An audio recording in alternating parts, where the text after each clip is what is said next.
Marco Reus. Daniel Malen! Wonderful! Fantastic from Reus. Jude Bellingham, that's excellent. Jude Bellingham, this is absolutely brilliant. Jude Bellingham! Absolutely magnificent. Reina, brilliant from the American. Just like that. Not the best of clearances. Oh, what a volley! Mats Hummels! Grant in for Haaland! Like he's never been away! The man in front of goal who is simply deadly. Hey, welcome to the BVB podcast. My name's Jake. Carver's with me. How are you doing, man? Doing all right. I've had another very, very busy week, but happy to be here. How about yourself? How you doing? Doing all right. I could, as soon as I started talking, I don't know if my voice was going to crack or not, because I'm fighting off a cold, slowly getting better, which is why we might sound a little different, not because my voice is terrible, but because we're doing... It's definitely the first thing. We're doing the show virtual today instead of we took a step outside the studio. Well, it was more like I'm not stepping into a studio when I'm sick and not feeling good. So we are recording from our little home studios. Thank you so much for listening and hanging with us. I meant to start off things with this, but I wanted to talk to Carver because it's been a while. So if this is your first time listening, you can find us on whatever your preferred podcast source is. Spotify. If Spotify's working today, I guess it was down. Apparently there's rumors that the Russians are hacking Spotify and it's not working, but I think it's back up. Spotify, Apple Music, iHeartRadio, wherever you want to listen to podcasts, you can find us by searching the BVB Pod. We're also on Twitter, Instagram at the BVB Pod. You can email us at the thebvbpod at gmail.com. And we're on YouTube too. I don't think we have enough subscribers yet to get an official at or URL. So it's just whatever they assign. So, hey, if you want to go subscribe on YouTube, search the BVB Podcast, subscribe. And then, I'm only going to beg you to help us get our numbers up so we can get an official URL. But hey, maybe one day we'll get there. So with all that, thanks for hanging out with us, especially since there was no Dortmund game over the weekend, which we usually like to cover and I don't know, have a little therapy session depending on how the game went.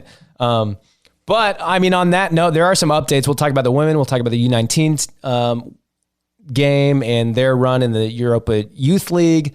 We'll get some squad updates, injuries, still a lot of news, a lot to talk about with Dortmund as always. But I guess question right off the bat, Carver, was this week and this weekend off, was it a good thing?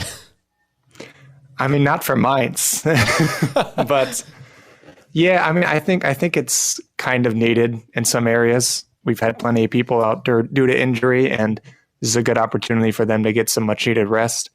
And I think the vast majority of our injury list is due back mid-March. So if there's any time to have a weekend off, this is probably the time to do it. Again, it gives also time for more people to also address things in training. I saw a tweet earlier today. I don't know how legit it was, but it said Marco Rosa pulled Malen and Haaland aside after training. I think it was today or yesterday, and worked on some headers. So maybe Rosa's going to play wing for us. Who knows?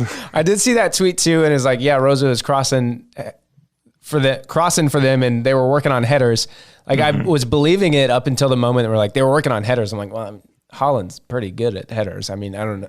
That is one of the things he said he wanted to work on preseason a year ago is work on his heading ability, and I think it definitely could use some work. I mean, he's getting a lot better, but he's only 21, and I think he can become even more deadly in the air. Yeah. So if Rosa, I mean, we might need Rosa to jump on the wing at some point. Is that allowed? Can the coach? He loaned out Knauf just so he could play a wing for us. We are going to talk about him because we had an update on him. But I mean, with the week off and not just injuries, I think it was such a tough week dropping out of Europe, and then the draw against Augsburg was really disappointing. So just as a mental break and time for Rosa to kind of and the team to regroup, pull things together. I don't know if this is what happened, but I hope they had some serious and tough conversations and just had a nice powwow of hey guys, we got 10 games left. Let's get it together. Let's finish strong. I know we got guys out, but that's what I hope was said. And they something along those lines, but I don't know. I think it was a good time for it. Yeah. I mean, we've been saying for the last 3 months now, like, okay, this could be the potential turning point of the season. And it turns out it's not. So, we can only hope for the best and just hope that they really are trying to make a true turning point, because we only got a handful of games left. And even though we don't really have much to compete for, we still have a second place to continue to hold. So. Yeah, and let's get started with the women, who I did post a tweet out because we didn't have a men's game to watch. And the women have been flying. It's like we still had a chance to watch some good Dortmund football over the weekend with the women who are in the Kreisliga A, I believe is what it's called. And quick heads up, if you haven't hung out or listened to us before and you are interested, well, we're going to talk about the women. So I'm just going to tell you to go back and listen to our last episode anyways. We got to hang out with Adam Jarosky, who is just like an expert. I mean, he's kind of like a stats expert for Dortmund, but specifically the Dortmund women. He has an awesome website we've talked about multiple times to help you keep track of the women team with their full schedule, how like the stats from the whole season, individual players, links to watch the game, which it's just kind of crazy that we're able to watch them when they're in like such a low, I think you said seventh tier German women's football. Because they're starting incredible from the bottom, which was such a cool thing to hear too. I didn't realize like they had that option to either like buy the license to be a team in the top division, or like, no, let's start from scratch. So it's really cool that that's what the fans and supporters voted for. And that's what like they went with, like really cool. So go back and listen to that episode with him. If you want to just skip ahead to the where we get Admin to chime in and give us the rundown about everything Dortmund women's team, comes in right about the 40th minute mark. So go check that out. But yeah, they played over the weekend, won 6-0, continue their season where they're just flying. Carver, do you want to get in some specifics from it? Yeah, so I know that Adam mentioned last week that they took there was a break in the women's league, and they came back out on March 5th and had a game. Now I'm escaping who they played. Let me go back and check. That's right, BVB Brambauer. And sorry if I got too close to the mic there. I appreciate that you actually like just went for it. I was just going to say they played. I wasn't going to try to. Yeah, BV Brambauer. And they won 6-0. So again, has not conceded a single goal all season. Had a handful of players that are usual scorers. I know Adam mentioned Vanessa Heim. She's one of our kind of veterans or veteran strikers on the team, and she netted 2. So I think that's like her 11th goal of the season. So yeah, again, the women continue to fly, and it's going to be cool to see them progress over this next decade or so. Yeah, it's going to be really exciting to watch them more in the next few years.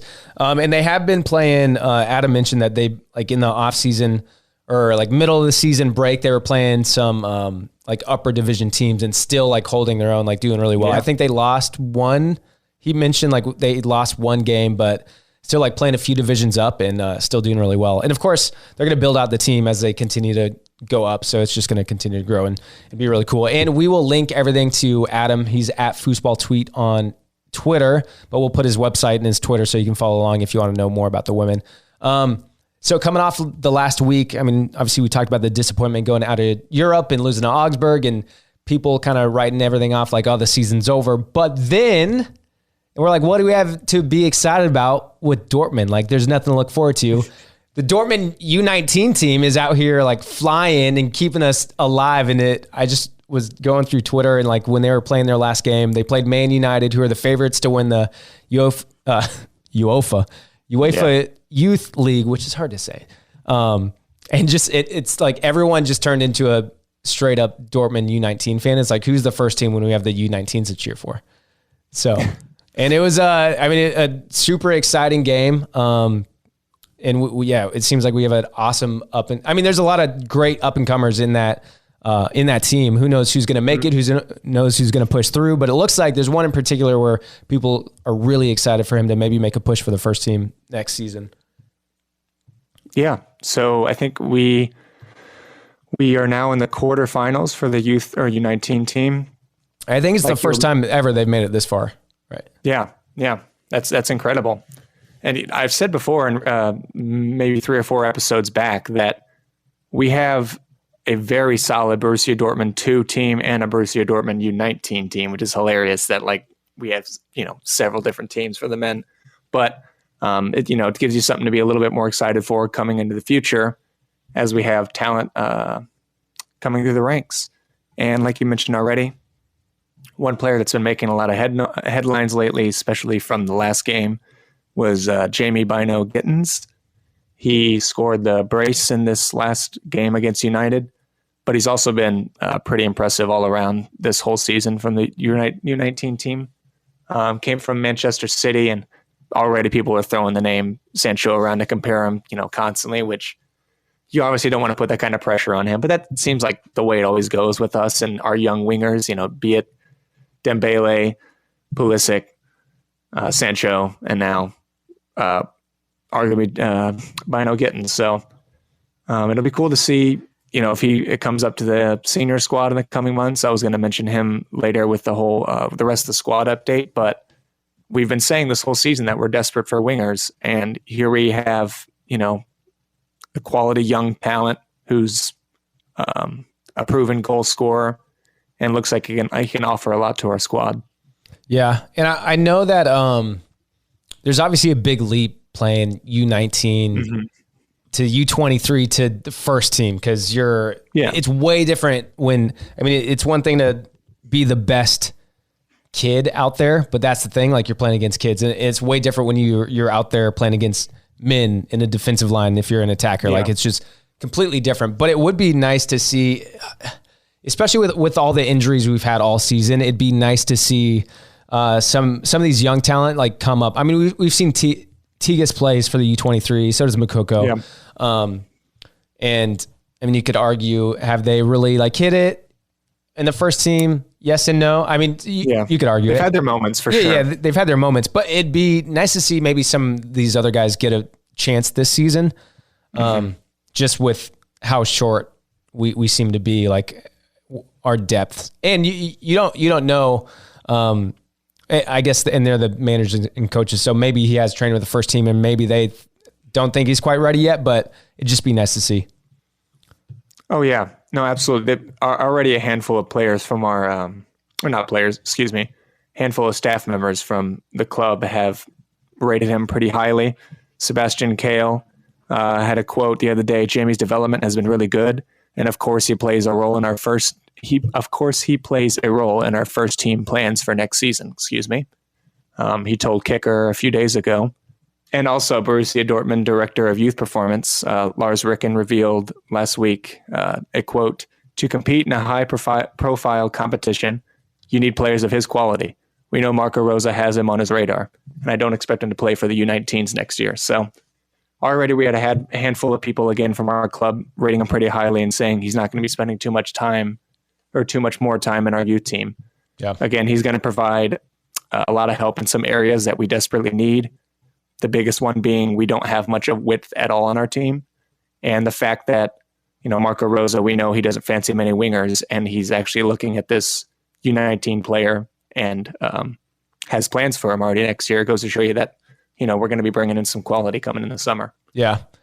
And I mean, on that note, we'll jump right into kind of the squad update, because speaking of guys who could have next season, I mean, that's what it seems like we're looking at.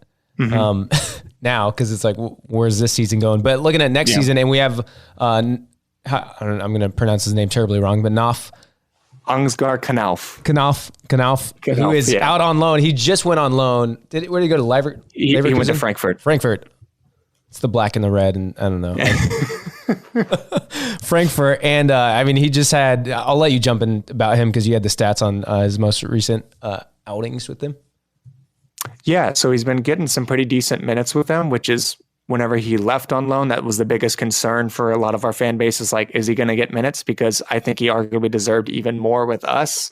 So if he's going to go to, like, not necessarily a step down, but a team that might be a little less a quality, hopefully he gets the minutes that he deserves. And it looks like he's starting to finally get a lot of those on the pitch. And recently, whenever Frankfurt played Hertha the other day, Knauf obviously scored, bagged a goal. He bagged the first goal for Frankfurt and then set up the second one. But not just those, he also completed the most dribbles. He had the most tackles, won the most duels, and was the most fouled. And, going back to most tackles, it's pretty, incredible for him just being a right winger. Yep. So we've known in the past he has his lightning pace and obviously great skill in the ball for being the age that he is.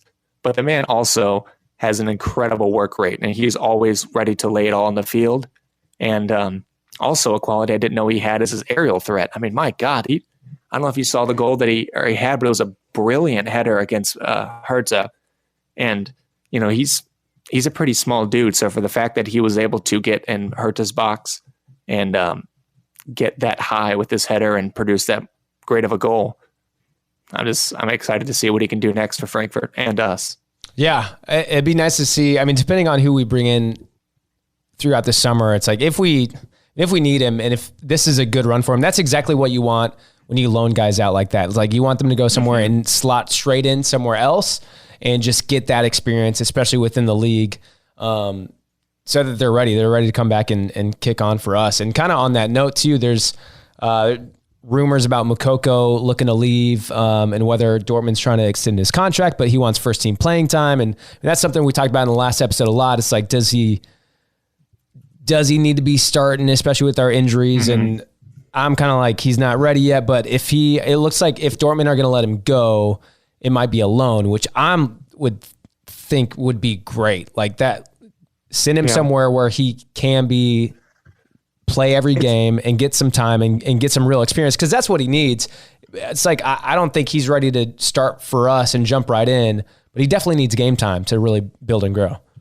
Yeah. Well, I want to say real quick that source that came out that said Moukoko is possibly looking to leave potentially on loan, that came from Bielefeld. So take that with a grain of salt. Most people know that source isn't really the most reliable when it comes to things like this, but it is something that you should be thinking of if you are Borussia Dortmund, is the future of Moukoko. You know, I mean, we've been following him people have been following him since he was like 12 or 13, I want to say, even probably before that. So this looked like a long-term investment, and I don't think the club is going to be that stupid enough to let a talent like him go at this level or at this time, at least obviously on a permanent deal. And I was also surprised to see his contract expires not this year, but in 2023. And so that means he only signed a 3-year contract when he first was promoted to the youth or to the senior squad, which is a little surprising for me. I feel like if I were Borussia Dortmund, I would have done at least a 4-year deal, so I wouldn't have to run into this problem so early on, just, you know, in a short amount of time coming up. But I hope we personally keep him. I think he deserves more minutes at our level. I think he's more than capable of adapting to this level. It's just a matter of, you know, he's only just turned 17. But I feel like if we don't really have the faith in him now and we send him out on loan and he doesn't like perform that well, depending on where he goes, that's a real concern, because I feel like we could potentially let him go in that sense after another year. Or we did that with Alexander Isak. I've been saying to this day that I think it's kind of a mistake that we let him go so early. And, you know, some people are like, he wasn't really producing that many goals. The dude was 17 when we had him. And I think we maybe gave him 1 year and immediately loaned him out and then eventually sold him. And I just don't want us to do that same thing with Moukoko. You know, I mean, being a striker, and scoring goals, it's obviously harder than you expect. And when you're at that age, it's hard to build that consistency.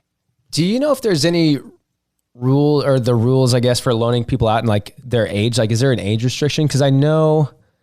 I mean, I think you have to be at least 16 because that's whenever you can be promoted to a senior squad in Europe, or at least in world football. But I don't think you can loan out youth players. I could be wrong. Because I know specifically for like Premier League, like there's a rule where like they have to be a certain age to loan them out. Even if they're playing for your first team, like you can't loan them out unless it might be 18. I don't know. If anyone knows the rule specifically, that might be a thing where maybe he's too young for us to loan him out. I don't know. If someone knows, please let us know at the BVBpod on Twitter. I might be making that up, but I think it's a thing somewhere. But yeah, who knows? It'd be nice to see him get some game time. I just don't think he's quite ready yet.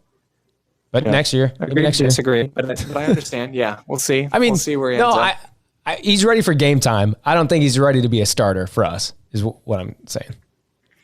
What? Yeah. Well, I already mentioned this the other week, but I think if you just gradually give him more and more minutes, I feel like that's kind of what's been happening in the recent weeks. You know, he's not getting like 5 and 10 minutes. He's starting to get like 15, maybe 20. I think that's the way to go for the rest of the season, and then he becomes a starter in the fall. But I don't think it's the smartest move to loan him out right now. Yeah. No, I'm good with him getting minutes. I'm not fighting you, Carver. I'm fighting the people on Twitter who are like, start him now. And then he's injured. Anyways, he's injured. So, I forgot another update on him is he's not going to be back in training until later this month, which is just, we were already going to go into the other problems with other players in the squad, but just the injury list continues. It doesn't end.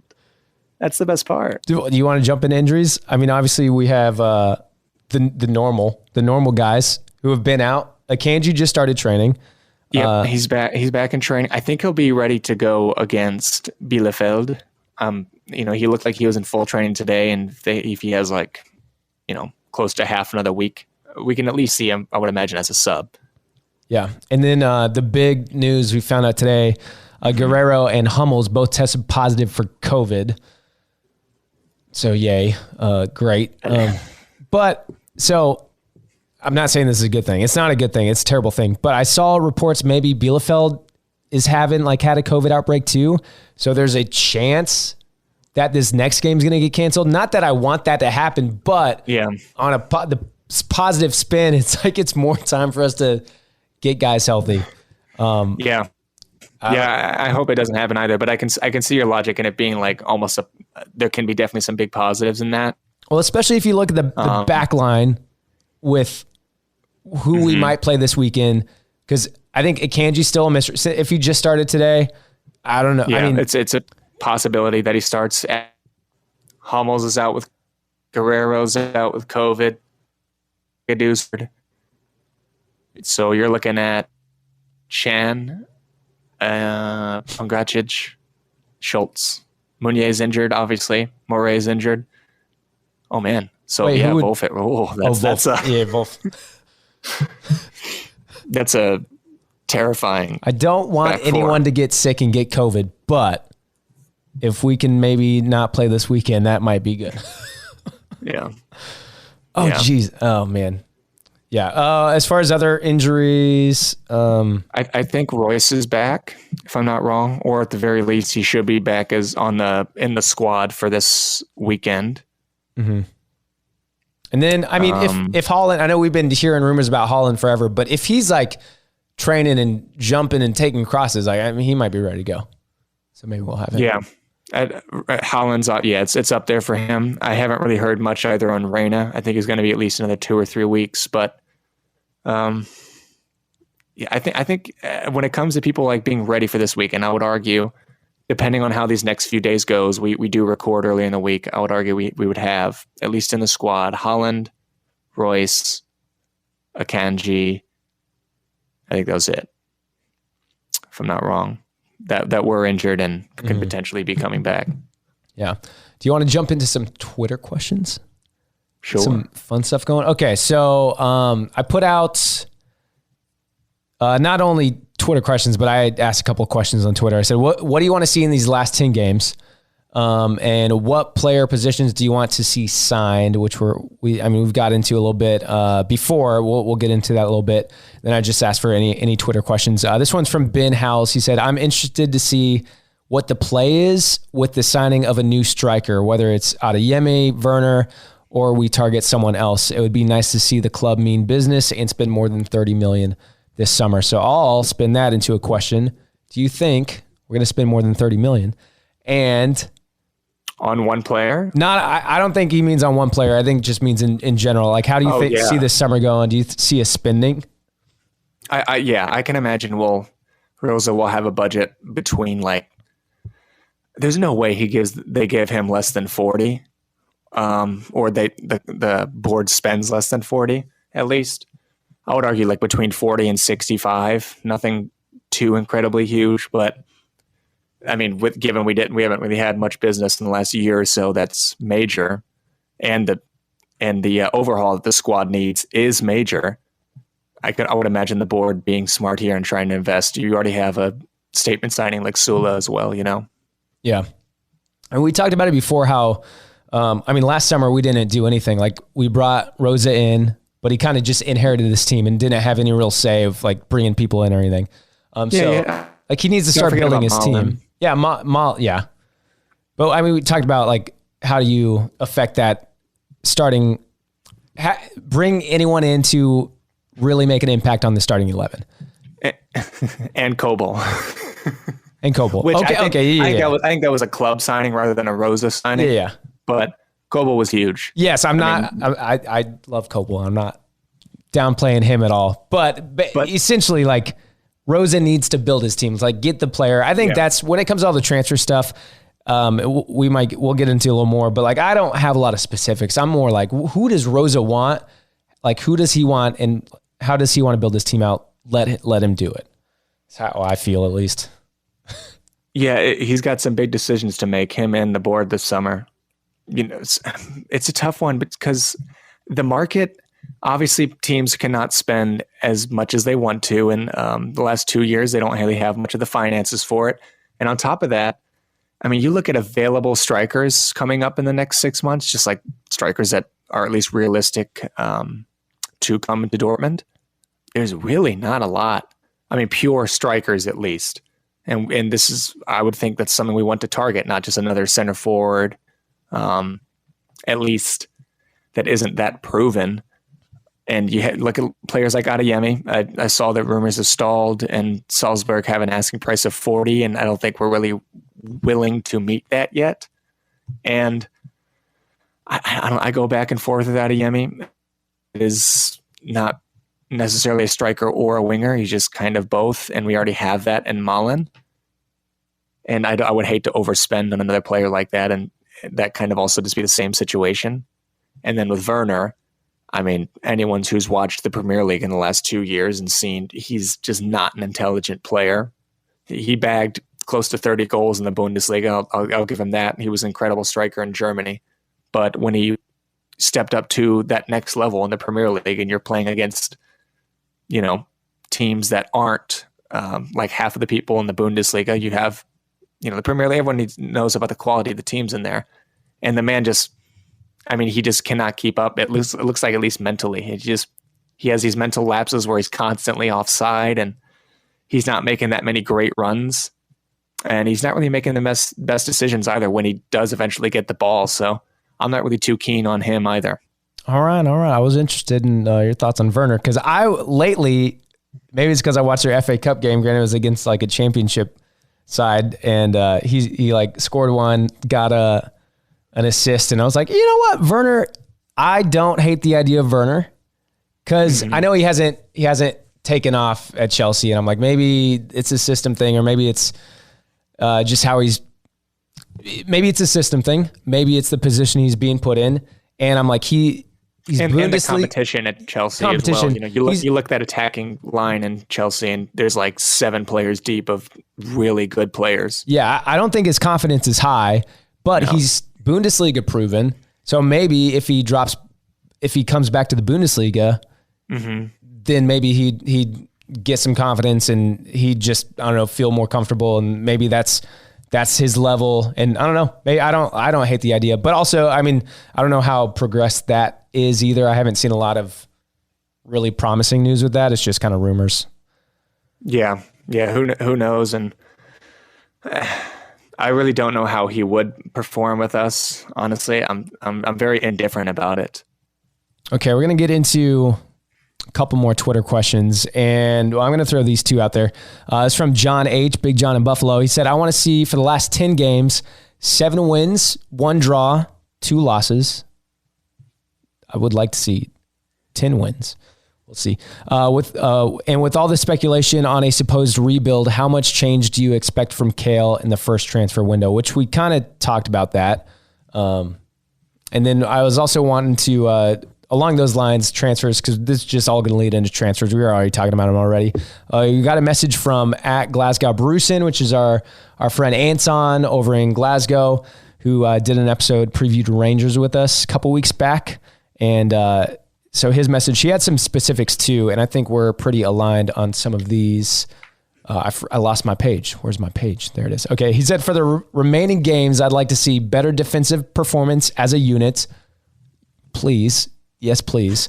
And then the main for me is obviously to consolidate second place. Hang on to that. And he also said, as far as players, with so many players rumored to be leaving, I think it's essential to buy a right back, possibly Frimpong, who we've been linked with a little bit. Another center back, he said Schlotterbeck. A midfield hard man, at least one striker or two if Holland leaves.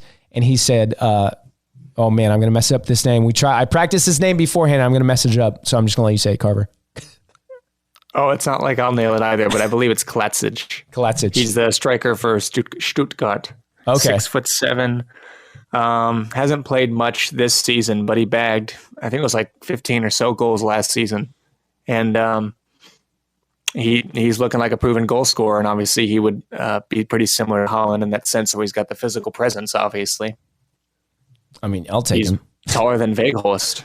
And he also said maybe we should get another winger who can play either side, which we've talked about too. So on that note, I mean, transfers, we talk about it every week, and every time I say I don't like talking about transfers this far out because I don't want to get my hopes up, have them be ripped away. We got people tweeting about Adeyemi and Schlotterbeck when they're playing for their respective clubs, like they're already Dortmund players, but let's say it again. Yeah. We saw what happened with Zacharias. So I just don't want to get my hopes up. Yeah. But I mean, yeah, I mean, he nailed that whole quote and everything from us, playing better as a defensive unit for the rest of the season and locking down second place. Frimpong's a good shout. There was obviously the other right back that we're linked to heavily is the Ajax right back, Mazraoui, if I'm pronouncing that correctly. But if I were to rank priorities for filling holes in the squad, I'd go center back again, even though we already have Sule. Schlotterbeck needs to be number one, in my opinion. Him and Sule forming that partnership, if Akanji leaves, I think is going to be really a really solid pairing in Europe. Arguably one of the best. Not the best, but one of the best. I think the fact that we're playing right now, like we've played Chan so much and Witzel at center back, like it just shows how we need more. And there's a chance that Kanji might leave. Zagadou might leave. Pongracic might not stick around. Like we're losing so many. Probably not staying. Hummels is very old. Yeah. The whole it continues to grow. Yeah, we need a center back, restock. And then after that, I'd go also another box-to-box midfielder. Emre Can has been playing pretty well in recent weeks, but I think we need at least one more player in that role. Someone like a Thomas Delaney would be great, but we had to move on without him, and we just need another player that's going to provide some real stability, some strength, and composure on the ball. Witzel used to be that player, but he's obviously not anymore. And after that, you just have Chan, who tends to fluctuate between playing in the number 6 and also pretty much anywhere in the back 4. So again, Schlotterbeck, box-to-box midfielder, and then you go up top of having the right back and up top of the wingers and possibly a striker. We're not really linked to him, but just someone that I would personally have for a shout is Charles de Ketelaere. He plays for Brugge or Club Brugge, and he also plays for Belgium. I think he had a few minutes in the Euros, if I'm not wrong. But I know people online might be thinking already, like, he's not an actual striker. He's just another player that can play anywhere in that front 3, which fair enough. But again, I'm struggling to find an actual striker that's a proven goal scorer, an actual striker, and realistically can come to Dortmund in the next 6 or so months. So I think he could be a very good asset to our team. Pretty much any area of the pitch you could look at for Ketelaere, and he fills those areas. He's a solid dribbler, great passer. He's got a handful of assists this season as well. So him, or I guess you could continue looking at Adeyemi, and as well as promote a few of our youth players. I know I already mentioned Jamie Bino Gittens. I think he'd be a great asset to play on the wing next season, as well as Abdoulaye Kamara. and Koulibaly as well. We haven't seen them play at all for the senior squad, and I think this fall will be a good time to kind of ease them in. Yeah. So we had another, quick shout out to Jordan at Hunt_1909. Also asked strikers, similar thing. Like he asked a similar question. Who do you want to see Holland going in the summer? But I like this question a lot because I don't have an answer for it. So I'm curious what you think. Ryan Guy, our guy 12 said, which players should be the nucleus of the team going forward? Jude Bellingham. Okay. I'm glad you said that because I have a little counter argument. And I'll say nucleus, leadership group, or like basically captain. Who's going to be the captain? Because I guess you could argue maybe Royce passes it on next season. I don't know who would step in and take it. I know a lot of people are calling for Bellingham to be like captain and like our future captain. Future possibly. Next season, no, I don't think. I think he's way too young. Obviously, it would be that's fair. I know Royce has 1 year left on his contract, so I imagine he'll be captain for one more year. After that, I don't think it's too crazy to give it to Jude. I know also Akanji was.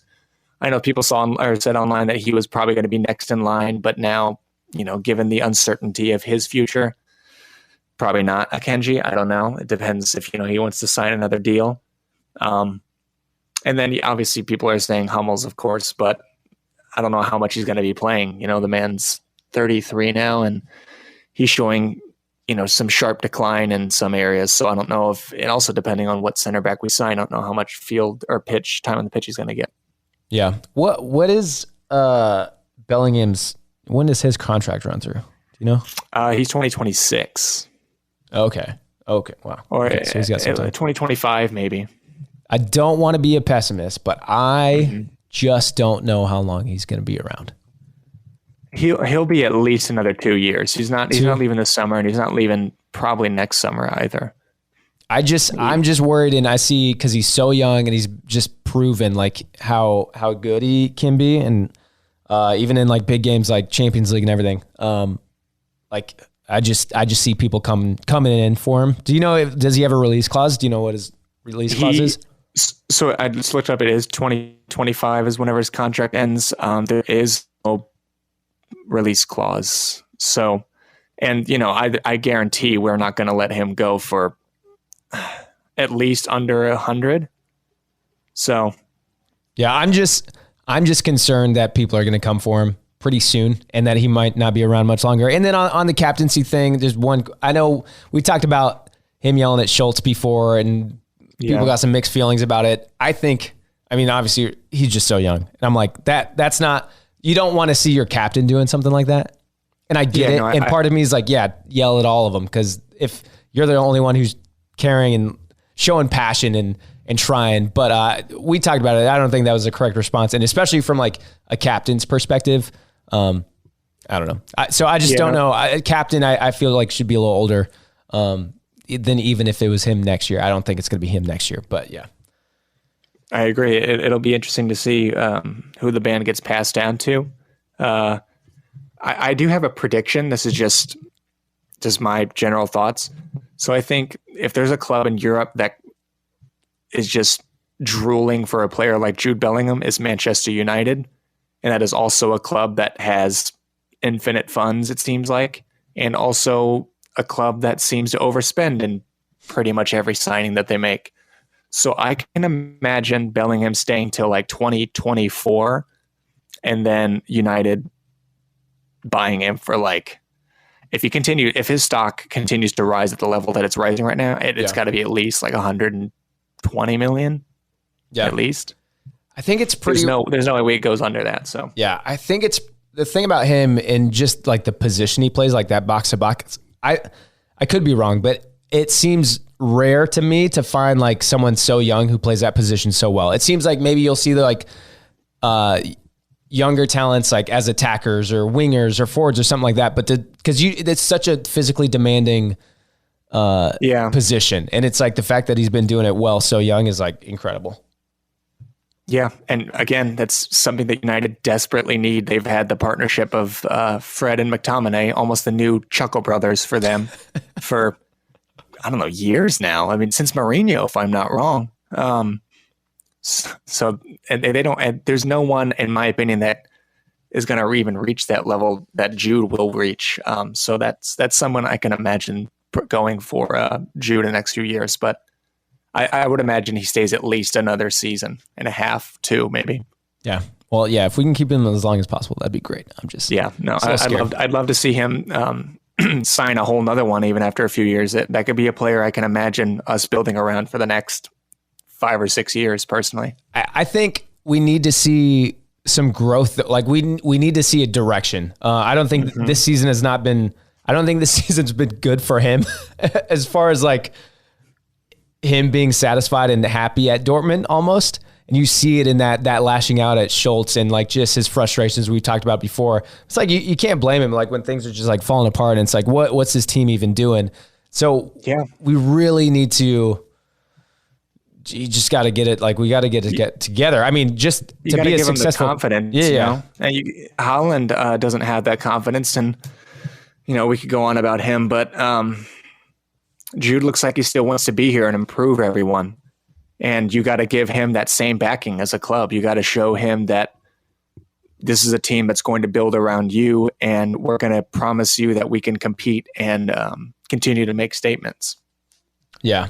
On the Haaland thing real quick, I don't want to get into too much. I know everyone is so like rid of him already, which I think is so BS. You think so? I think it's pretty much 99% sure he's gone. No, I think he's gone, but people are acting like they don't care if he ever plays another game for us. I think we did have a question like, oh, do you think we saw the last game of Haaland? It was like, no, because if he's healthy, we got 10 games left. You're saying like, even if he gets healthy, you don't want him on the field? Are you kidding me? That's a little dramatic in my opinion, but I think maybe it's good that it's like we're not quitting Haaland cold turkey and we have this lead off, but like don't like rid him off completely like from the squad this season. Like we could definitely still need him, and we need those goals like and to I don't know. We desperately do need those goals, and it's going to be coming down to big decisions this summer because it's a lot of goals to replace, and Malen doesn't really seem like the kind of person that's going to be producing those numbers. So yeah, it's going to be interesting. I think he's going to go this summer, but I'm just like people who are like so like done with him already in that sense, like how it seems. I know it's all Twitter, and every week it's like me complaining about people on Twitter. So sorry. Yeah. But hey, follow us at the BVB pod.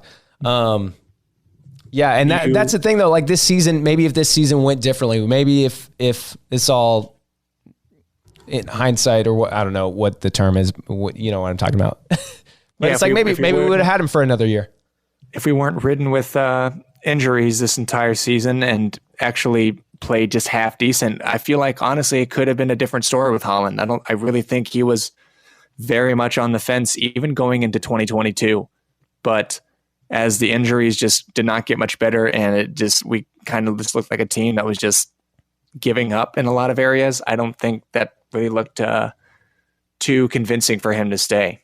Yeah. I mean, another note too, and I think why this season he's still been producing the numbers, and it's just been his injuries that have kept him out and everything. But I think something that's probably been tough on him too is like, who are his biggest like partners and like on the field. Him and Sancho linked up so many times. So Sancho's out, and then he hasn't been able to play with Reina at all. So like that's just a big.